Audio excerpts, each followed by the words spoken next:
남겨주시면 답은 저희가 찾겠습니다. 법인세 신고 기간, 네. 그다음에 이제 뭐 성실 신고 대상도 있으시고 또 개인들 결산도 있다 보니까 바쁜 시즌이에요. 저희가 이제 컨설팅 업무를 진행하다 보니까 진행하면서 이제 결산 시즌이 되면서 이제 뭐 재무제표를 좀 한번 봐달라, 네. 뭐 잘 됐는지 봐달라고 하시는데 저는 그렇게 말씀드리면 네. 다 잘 됐다고 말씀드립니다. 잘못됐다면 너무 바빠지니까. 아, 네. 일단은 뭐 문의하시면서 이제 여러 가지 불만들을 얘기하세요. 네. 결산이 이게 제대로 된 건지, 세금은 왜 이렇게 많은 건지, 그 다음에 난 이거 봐도 모르겠다. 뭐 이 질문이 제일 많고요. 아마 이제 저희 고객들이 그렇게 하는 거 아니에요? 다른 곳에서 이제 하시는 네. 분들 중에 이제 설명이 좀 필요하긴 해요. 아마 저희 고객분들 그렇죠. 중에도 아쉬움이 있으신 분이 물론 있겠죠. 그렇죠, 당연히. 네, 그래서 이제 최대한 대응을 해야 되는데, 또 3월부터 5월까지 시즌이 되면서, 이제 세무회계사무소에서는 보통 이제 조정료라는 걸 청구를 하잖아요. 그렇죠. 네, 조정료를 청구하면은, 이건 뭐지? 네. 아니, 매달 기장하면서 끝난 거 아닌가? 조정할 게 뭐가 있지? 세금 깎아주는 건가? 이렇게 인식하는 분들이 많은데. 그렇죠. 오해가 네. 많습니다. 네, 그래서 조정에 대해서 조금 설명을 해 주시죠. 일단 말 그대로 세무적으로 조정을 하는 게 세무조정이에요. 세금 조정이 아니고. 그렇죠. 보통 뭐 오해가 있으시게 세금을 많이 깎아주니까 조정료를 많이 청구한다 뭐 이런 분들도 있는데 그건 이제 다 오해고 회계로 작성된 장부를 세금을 내기 위한 장부로 이렇게 조정하는 게 세무조정이에요. 세무하고 회계가 비슷한 것 같은데 다르다는 거죠. 다르죠? 그걸 조정하는 거고. 네. 그래서 이제 한번 조금 어렵지만, 그 세무조정의 단적인 예로 뭐가 있을까 설명을 드릴까 하다가, 이제 법인들 같은 경우에 업무용 승용차 있잖아요. 난 그거 좀 없어졌으면 좋겠어요. 왜요? 너무 일이 많아졌습니다. 아, 그래요?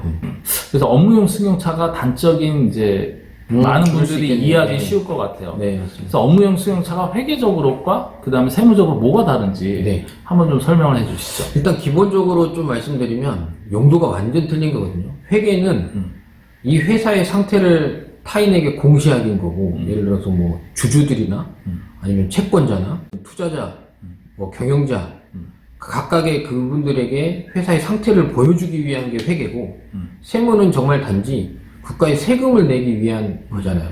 그래서 이게 틀린데 업무용 승용차가 이제 말씀드린 것 중에 가장 좀 대표적일 수도 있을 것 같아요. 옛날에는 원래 없었는데 이게 감가상각이라는 걸 하잖아요. 업무용 승용차를. 그렇죠. 그렇죠? 그럼 예를 들어서 차를 한 2억짜리 샀어. 아, 크다. 2억짜리 요즘에 많더라고요. 네. 2억짜리 샀어.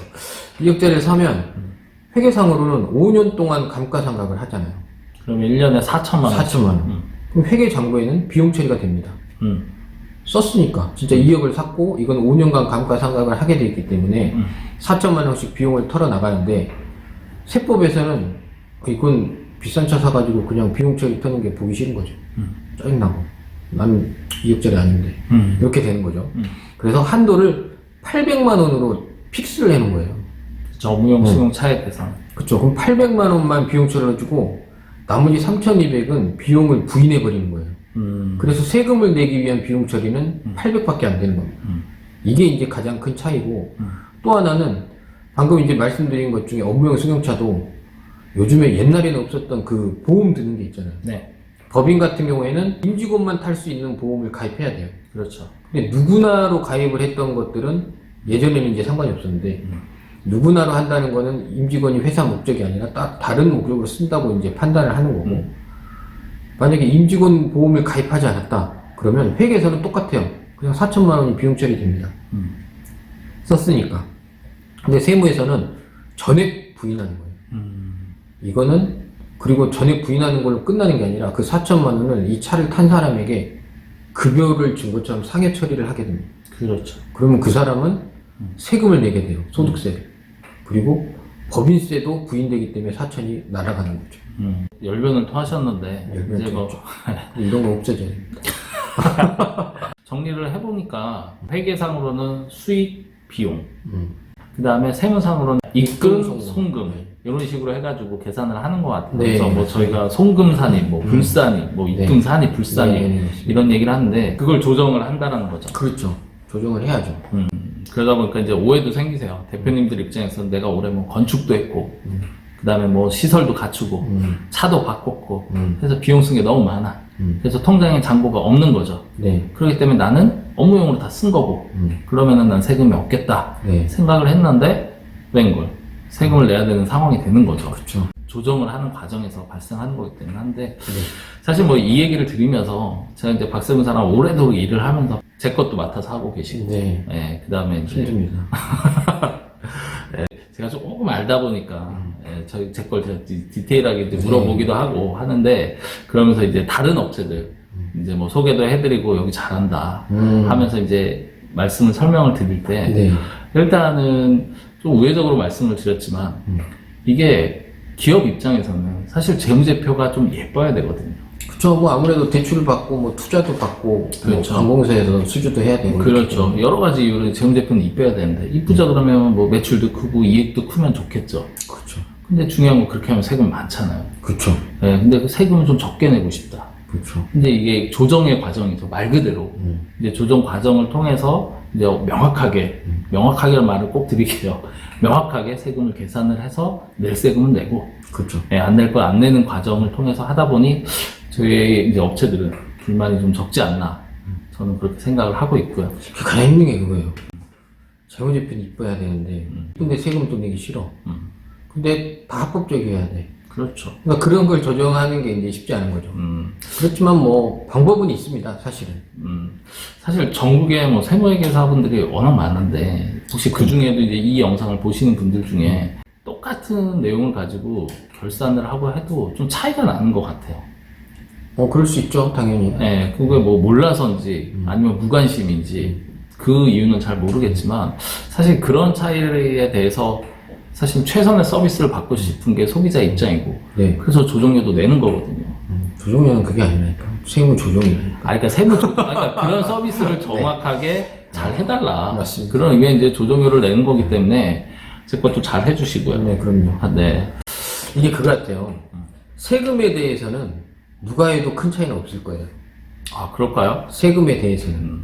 그러니까, 이게 표현이 좀 그렇긴 한데, 그러니까 세금은 정해져 있는 거고, 넣고 빼고에 대한 감면이나 이런 공제를 적용하는 거는 당연히 세무사님들이 하시는 거고, 그렇죠. 어떤 걸 넣을지 그걸 검토하는 게 이제 저희 일이니까, 이제 뭘 더 넣고 덜 넣고도 있겠지만, 어쨌든 세무사분들은 정당한 범위 내에서 그렇죠. 절세할 수 있는 걸 찾아서 하는 건데, 이걸 하면서 이제 재무제표의 부분이 있는 거잖아요. 그렇죠. 재무제표의 부분이 똑같은 세금을 내지만 좀 더 아름다울 수 있는?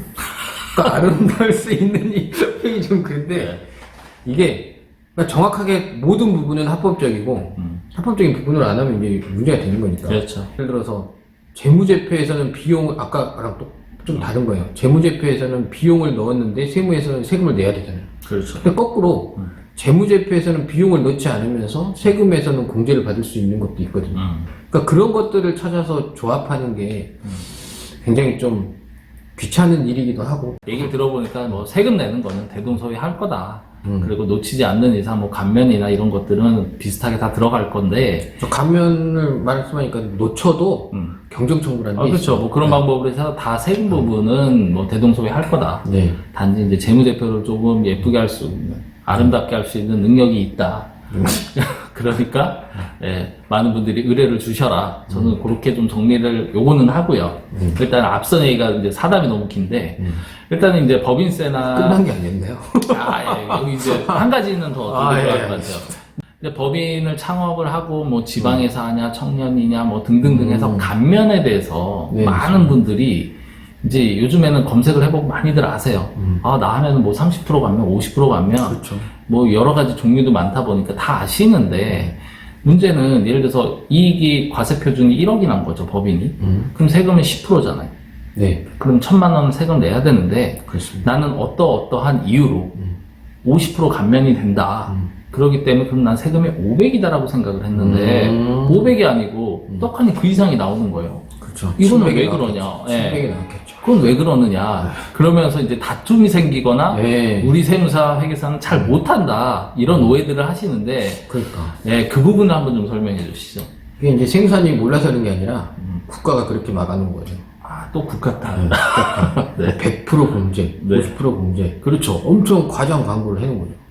그러니까 이게 과장 광고로 걸려야 돼, 사실은 이게. 국가께 아니면 그 공정위 뭐 이런 데서 제재를 받아야 되는데, 뭔가를 하는 것처럼 막 혜택을 주는 것처럼 보여줘야 되잖아요. 그러니까 50%, 100% 이렇게 하는데 결국에 맨 세법 끝에 보면 최저한세라는 게 있어요. 네.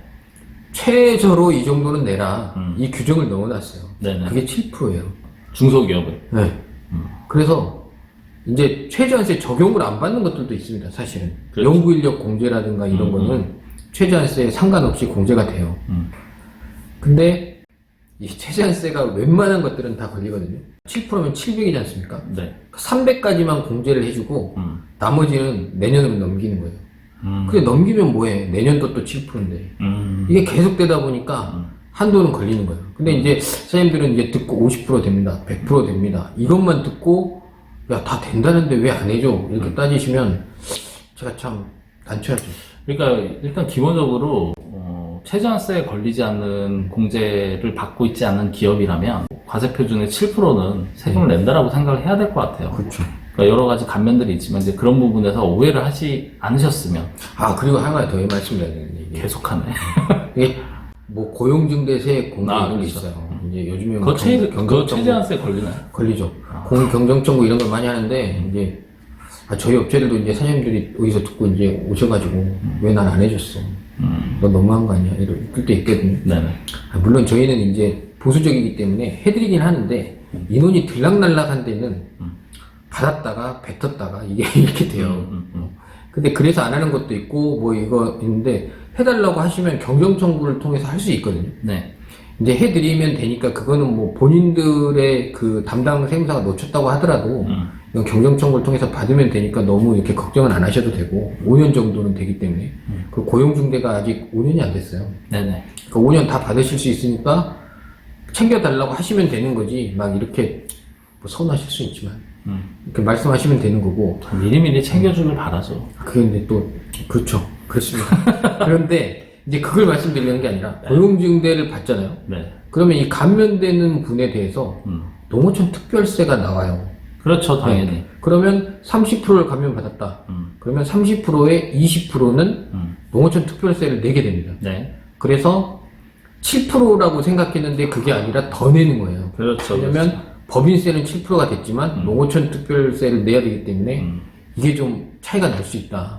그건 알고 계시네요. 근데 뭐 대표님들이 뭐 딱 7% 계산해가지고 계산해 놨는데 그거 오버됐다고 뭐라고는 안 하실 거예요. 왜냐면 그쵸. 농어촌 특별세까지 뭐 계산을 하신 분들은 드무니까. 그렇죠. 근데 이제 지방에 계신 분들 있잖아요. 네. 지방에 계신 분들은 웬만하면 제조업 이런 게 되면 감면이 30%예요. 원래 중소기업에 대해. 그렇죠, 지방이니까. 그러면 뭐 어차피 최저한세까지 다 받는 거기 때문에 고용중대고 뭐고 넣을 필요도 없고 사실은. 그렇죠. 예. 그건 좀 감안하시면 돼요. 사실 요 개념을 좀 이해하신다 그러면 뭐 50% 공제다, 뭐 70, 그러니까 뭐 100% 공제다라고 하는 항목들이 많이 있는데 물리적으로나 아니면 인적 구성상에 그게 되지는 않는데 그걸 맞추기 위해서 조금 뭐 가라라든지 뭐 이제 편법을 좀 쓰는 경우가 있는데 가라가 뭐죠? 가라딘가요? 네, 뭐 그러니까 그런 경우들이 있는데 최저한세 걸리기 때문에 그렇죠. 사실 그렇게까지 안 하셔도 된다라는 거 네. 예, 좀 이해하셨으면 좋겠고 뭐 마지막으로 뭐 최저한세에 걸리지 않는 연구소 설립 같은 네. 경우에는 절세 끝판왕이라고 뭐 저희가 몇 번의 영상을 찍었는데 상당히 뭐 매력이 있으니까요. 네. 만약에 이 최저한세라는 부분 신경 쓰고 싶지도 않고 나는 세금에 대해서 혜택을 좀 많이 받고 싶은데 요건이 되신다 그러면 연구소 설립 또 문의 남겨주시면 좋을 것 사전 같습니다. 심사도 받으시면 뭐 좋고. 네? 아니 뭐 사전 걱정되시는 심사.